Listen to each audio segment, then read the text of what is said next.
Hi, good afternoon, good day, everyone. My name is Maxine L. Johnson, and I am the founder and CEO of Wife Boss Academy, where I help wives to get clarity, confidence, and influence in both areas. It is so great. I'm so excited to see everybody here at the Comeback Champions Summit, and I thank Shay Brown for this opportunity. I am so excited to be here. What I want to do is start off by saying something and ask you a question. I'm asking you a question. What are some things that you expect? Think about it. What are some things that you expect? It could be here at this summit. It could be here in life. What are some things that you actually expect? I know for me, if I'm at a summit, if I'm at a conference like this, I'm expecting to be revived, energized, so I can live my best life. So I know that I can come back. But we all have expectations. We all have expectations, all of us. If I can share my story with you, I would love to, because I want to share with you how I had expectations. And some of those expectations didn't quite go the way that I thought they would go. So let's start this way. See, I was married I am married. I've been married for over 10 years to a really great guy. He's a really great guy. We went to high school together. It was wonderful. We weren't dating then, but life came around and we dated for a little bit and we got married. And even through the course of our marriage, I had the opportunity to get promotions in the corporate world. See, I went and moved up in the HR world, and I'm now a senior manager for human resources. But not only that, I am also a pastor. Yes, a pastor. Actually, I'm a senior pastor of a church, and this is the second church that I pastor. And it's exciting to be in leadership. What has happened and what I found myself doing, however, is I've been bringing my work home. Bringing my work home, meaning that I would come home and speak to my husband and we would talk, and I would say to him certain things as if I was still at work. And I would say like, well, this is what you need to do. This is what needs to happen. And we need to make it happen here. We need to make it happen this way. We need to make it happen that way. And then all of a sudden, my husband would get so frustrated with me. He would say to me, Maxine, why don't you just shut up? You talk too much. Now, some of you are probably saying, I wish my husband or my spouse or my boyfriend or my partner would tell me to shut up. Well, that didn't offend me, because guess what? I'm going to tell you why. This is not my first marriage. I was married before. And my ex-husband told me the same thing. He said, Maxine, you talk too much. So it made me think, maybe there is something there. Maybe I do talk too much. But not even the fact of talking too much, but I found that I was bringing my work home and I was acting as if my husband was someone on my staff. My husband was a client. I was acting like he was somebody that worked for me in the corporate world, because there I made decisions. There I made changes. There I did this. There I did that. But then when I went home, I forgot that I was a wife. And then I looked and I thought about it, a question, it made me think about. The question is that why is it that women who are in leadership roles are more than likely to get divorced than their male counterparts? It made me wonder, why is that? And then I thought about it. My husband and I, at that time, we kept arguing and arguing and arguing. And if we kept going that way, we would end up either divorced or separated or even divorced. How can I come back from that? How can I come back from having this great guy to actually going through all these arguments and things of that sort on the brink of, I could do bad all by myself. I don't need you anymore. I don't want this anymore. You know, I was frustrated. I was angry and all of this and that. And then how can I come back from that? Well, what I thought about was, I didn't know how. I didn't know how to turn it off. And so what I said, I thought it over. Even throughout the course of my years and even throughout the course of who I serve and the education I give to other people and what I share with other people, I need to change. How do I need to change? How did I know I needed to change? Well, there was a story of a woman one of my clients who was a leader, and she outright told me this. She said to me, Maxine, I'm going to tell you what my priorities are, and it's in this order. my career, my child, and then my husband. And I said, really? In that order? And she was adamant, absolutely, in that order. And unfortunately, she got sick. She got sick, ran out of sick leave, and ran out of all of her leave time. And eventually, they couldn't hold her job anymore. But fortunately, who's taking care of her? Is her husband. And it made me think about over and over the clients that I've served over the course of years, how many of us as females, we struggle with that, taking our work home and acting as if we are still the boss, if you will, still managing, if you will, still directing, if you will, at home. And it was causing some challenges, not only for me, but for all of us. And so some of these women, they said, you know, we all have to change.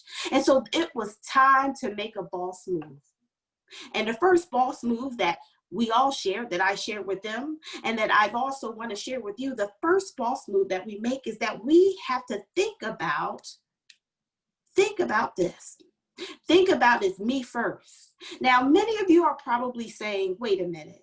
If we're talking about bringing marriage together and trying to balance that out and all of that, making boss moves, how, you were talking about separation, you were talking about divorce. How do you come back from that? And then you're saying, Maxine, me first? Oh yeah, I'm saying me first. Here's why. You've all heard the saying that you can't pour from an empty cup. And I want to add something to that. I learned a new saying that not only can you not pour from an empty cup, but you can't pour from a dirty one. Meaning when there's so much residue in what we have, so much residue we have inside. So meaning that if I am at work and I had a bad day, I'm having residue because I already poured out at work, right? And then when I come home, there's residue. I never got rid of it. So there's a time that we have to take care of ourselves.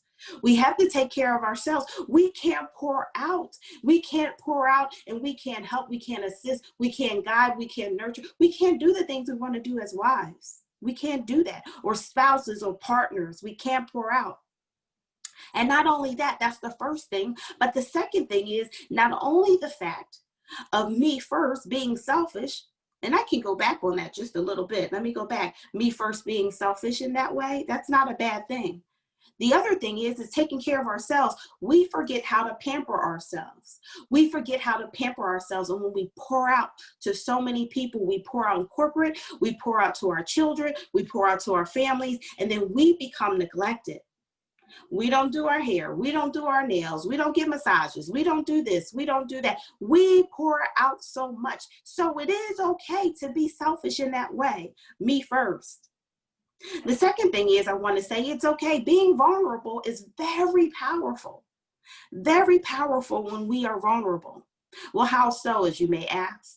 Think about it, leaders. Female leaders, have you ever been across the table from your senior leaders and you had to sit and explain what happened, how it happened, why it happened, what were you thinking, why didn't you do this, why didn't you do that? You have no choice but to be open to the criticism. You have no choice but to hear the words that may not feel good. We have no choice because we are sitting across the table and we're hearing these things and it doesn't quite feel good. It doesn't feel good at all. And the fact of the matter is some of us may even feel wounded. Our feelings are hurt. We feel wounded. But yet and still, could we take that same thing that we do in the corporate world, could we take that home? Take it home, what do you mean? I mean, take it home in that sometimes we might hear our spouses say something that we don't even want to accept it. We don't want to hear it. We won't take it. We tell them, shut up. You shut up this time. You shut up this time. You don't know what you're talking about. You have no idea. And we will take our spouses to town over whatever that is. But yet, what is it that we can't just say, you know what, let me just listen and hear what they have to say? Being vulnerable is powerful because, again, if I go back and where I came from all the running of the mouth, all the talky, and all the going back and forth, I went from that to, you know what, let me be quiet. Let me just listen and hear what he has to say. Even if it's critical, even if it's something that may hurt my feelings, but at least it opened up an opportunity for dialogue. around communication, right? We do that when we're at work. We do that in the office. We do that with our staff. We are open to criticism. We are open to communication. And even when it hurts us, we take it. But some of us may say, well, I'm not taking that at home. Well, think about it. It's not done out of harm. If it's done out of love, then why not? A lot of people will fight harder to keep their jobs than they would keep their home. The third thing I want to share with you, not only the fact that it's a me first, not only the fact that being vulnerable is okay, the other thing is that we have an opportunity to change the atmosphere. That's a boss move. Change the atmosphere. What do you mean, female leaders? What do you mean, wives who are in a role of leadership? Change the atmosphere. When we are at work, when we are doing our jobs and in our careers, one of the things that we are more than likely charged with is change the culture. Change the culture. And we are told by the C-suite of what that culture should look like. Why? Because every job or every organization has core values. They have a mission, they have a vision, they have core values. And as leaders, as female leaders, we are charged to change the culture so that it can be the epitome of those core values. It could be the epitome of that mission. It could be the epitome of that vision, so that whoever and whatever access and influence that we have, that's what we're sharing with those people on our jobs. How can we change the atmospheres at home? Some of you may say, well, that may take a little bit of work, honestly. Maybe I can share it with you in a story. Well, here's the thing. I'm going to be honest with you. I do not like to cook. Well, frankly, my husband is a better cook than I am. I'm not ashamed of it. It is what it is.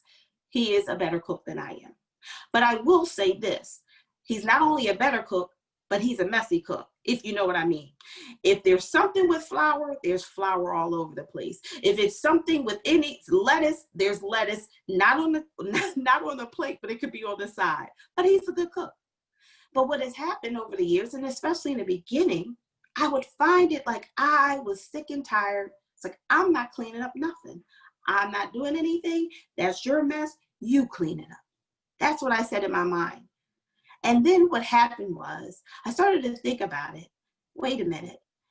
Changing the atmosphere at work, that's because of the access and influence that I have there. Let's see how it can work at home. So what I started to do was I started to say, you know what? Let me start to clean up behind him. So it started this way. Now, this was what worked for me, and this is how it happened in my home.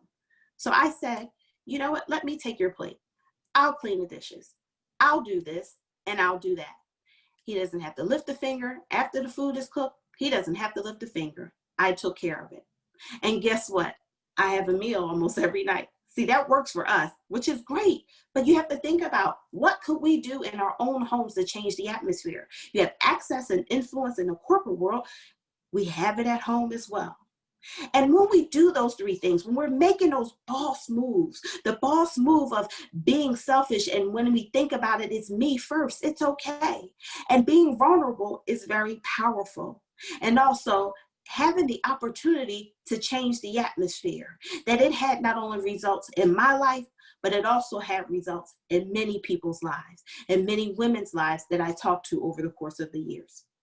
And I'm hoping that somebody says, you know what, maybe I'll try that. Maybe I'll do that so that I can come back, so our relationships can come back from where they were. It could get better. And maybe if I apply these things, we can come back too, and we can be champions in our relationships.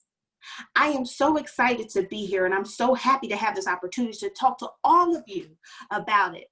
And then before you go, I just want to share one thing. I have a free gift for everybody. And what I want you to do is go to www.maxinefreegift.com. And when you go there, I want to share some more information. It's a free gift for you. Just go there and get your free gift so that you too can make some boss moves in your life.